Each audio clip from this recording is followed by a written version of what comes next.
Hello भाई साहब, इधर सुनो ध्यान से। अब 12 घंटे हैं सिर्फ तुम्हारे पास। 12 घंटे बचे हैं और तुम्हारा पेपर टैक्स का है। और उस 12 घंटे में तुम्हें टैक्स कैसे तैयार करना है, क्योंकि काफ़ी सारे बच्चों को ये प्रॉब्लम आ रही है कि सर अब हमारे पास 12 घंटे हैं। अब कई बच्चों को ये समझ नहीं आ रहा कि 12 घंटे कैसे हैं। भाई घंटे तो 20 बचे हुए हैं। अब 20 घंटे नहीं है, 12 घंटे ही आपके पास हैं। उस 12 आवर्स में आपने कैसे रिवीजन करनी है, पूरा प्लान मैंने तैयार कर लिया है। अगर आपने अपना कोई प्लान बनाया हुआ है, आप उसके अकॉर्डिंग तैयारी करोगे। अगर नहीं प्लान बना हुआ तो इस प्लान के अकॉर्डिंग तैयारी करोगे, आपका एग्जाम जरूर निकलेगा जी। अब पेपर की एक्सपेक्टेशन क्या है कि पेपर कैसा बनेगा। देखो सिंपल सी बात है, न्यू सिलेबस वालों का पहला अटेम्प्ट है। तो कई लोग कह रहे हैं आसान बनेगा, ये बनेगा। मेरा सिंपल सा बात कहना है, सर मुश्किल से मुश्किल बने, आसान आसान बने, अटेम्प्ट तो हमें करके आना ही है। बस ये ध्यान देना कि क्वेश्चन हमें कोई छोड़ के नहीं आना, क्योंकि आपकी स्टेप वाइज मार्किंग होगी। बस ये पर ध्यान दो, ठीक है ना। आपकी स्टेप वाइज मार्किंग होगी, ये बात ध्यान देना। आपकी स्टेप वाइज मार्किंग होगी, जहां जहां पॉसिबल है वहां पर आपने बेस्ट प्रेजेंटेशन दे के आनी है, प्रॉपर वर्किंग नोट आपने बना के आने हैं, तब जाके आपको नंबर मिलेंगे। बात ध्यान देना, मतलब कोई क्वेश्चन छोड़ के नहीं आना। और मेन है टाइम आपने मैनेज करना है, क्योंकि आपका पेपर लेंदी होगा, ये मैं कंफर्म कह रहा हूं। आपसे टाइम पे पूरा नहीं होगा, आप मेरे को आके बोलोगे इतने नंबर का रह गया, वो रह गया। तो पहले मैं कह रहा हूं टाइम पहले से मैनेज करना, बहुत ध्यान से पेपर देना। अगर 3 घंटे का पेपर है तो पहले ही बाइफरकेट कर लेना कि भैया जीएसटी में कितना टाइम लगाना है, इनकम टैक्स में कितना टाइम लगाना है, और वो किस में करोगे 15 मिनट के अंदर। वो 15 मिनट तुम्हें बताएंगे कि 15 मिनट में तुम्हें इनकम टैक्स में क्या टाइम लगाना है, जीएसटी में क्या लगाना है। पहले कोशिश करना जीएसटी कर लेना, कस्टम कर लेना, फिर बाद में इनकम टैक्स। बट अगर इनकम टैक्स तुम्हें ईजी लग रहा है, पहले इनकम टैक्स कर लो। क्वेश्चन थोड़े से आप सीक्वेंस में लेके चलना। टेबल फॉर्म प्रेजेंटेशन होगी प्रैक्टिकल क्वेश्चन के अंदर, जैसे मैंने क्लास के अंदर बताया था। और अगर मान लो प्रोविजन बेस्ड क्वेश्चन है, छोटे छोटे पैराग्राफ बनेंगे। अगर सेक्शन याद है, सेक्शन लिख को अंडरलाइन करके आओ। मतलब आपने अपनी लाइफ का बेस्ट देके आना है। अब किस तरह से आप प्लान करना है वो थोड़ा सा बताने जा रहा हूँ जी। इधर देखो ध्यान से, अब इधर देखो।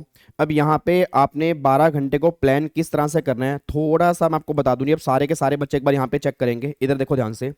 अब ये 12 घंटे मैंने कैसे निकाले हैं, वैसे आपके पास 20 घंटे हैं। 20 घंटे कैसे, आपका 5 बजे पेपर खत्म होता है, तो बस 5:30 बजे से लेकर अगले दिन 1:30 बजे तक अगर आप काउंटिंग करोगे 20 या 21 घंटे बनते हैं। बट अगर 20 घंटे में से मैं आपके 6 घंटे सोने के निकाल रहा हूँ, कम से कम 5-6 घंटे आप सोगे।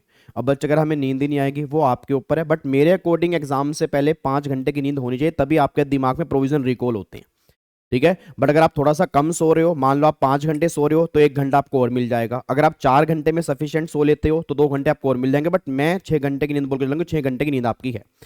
तो आपके पास 14 घंटे बचे। फिर 2 घंटे मान लो अपने अदर एक्टिविटी में लगाए। आप तैयार भी होगे, नहाओगे धोगे, ब्रश करोगे, और मान लो इधर उधर घूमोगे कहीं ना कहीं। थोड़ा सा ऐसा होता नहीं भाई पागलों की तरह पूरा 12-14 घंटे पढ़ते रहोगे, ठीक है ना। तो आपके 12 घंटे मान लो आपके पास हैं।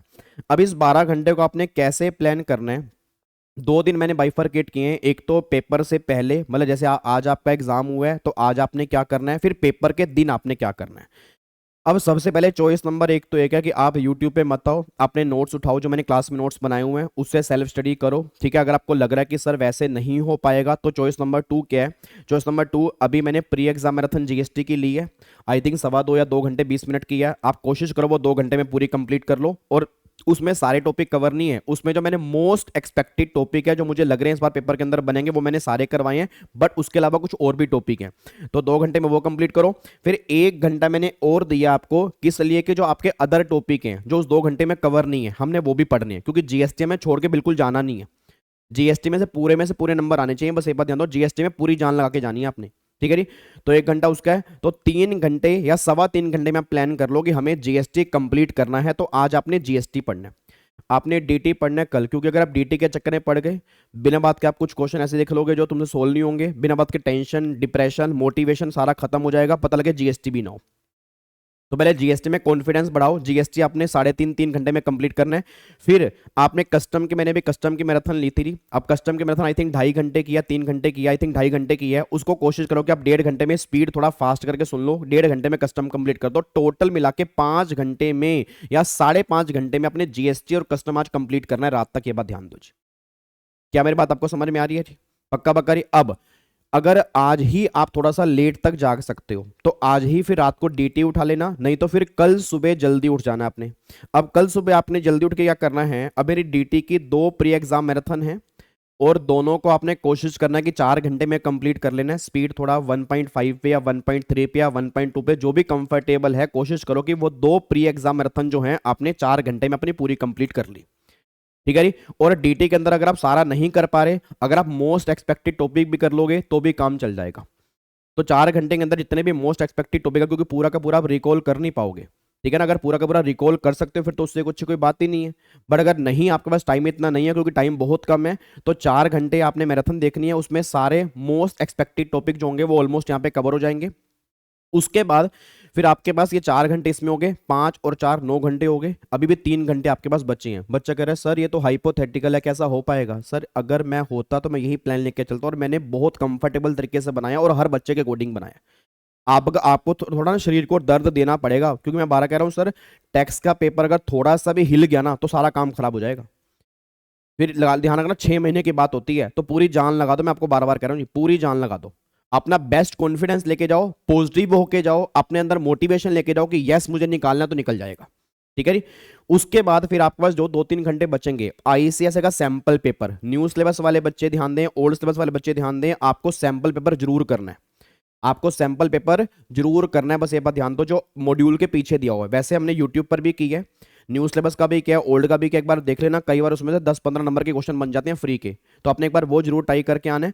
उसके बाद अगर टाइम बचता है तो आईसीएस मॉड्यूल के चैप्टर के बाद इन्होंने कुछ क्वेश्चन दिए हुए, जैसे ओल्ड सिलेबस के एमसीक्यूज दिए हैं, ऐसे न्यू सिलेबस के अंदर भी चैप्टर के अंदर या चैप्टर के बाद कुछ क्वेश्चन दिए। अगर तुमने कुछ क्वेश्चन हाईलाइट किए हुए हैं, अगर टाइम बचे तो जीएसटी के तो न्यू सिलेबस वाले बच्चे एक बार देख लेना, नहीं तो इनकम टैक्स में आपको मैं 2-3 टॉपिक बता रहा हूँ। फॉर एग्जांपल ऐसे मान लो आप पीजीपी का एक आधा क्वेश्चन देख सकते हो जी।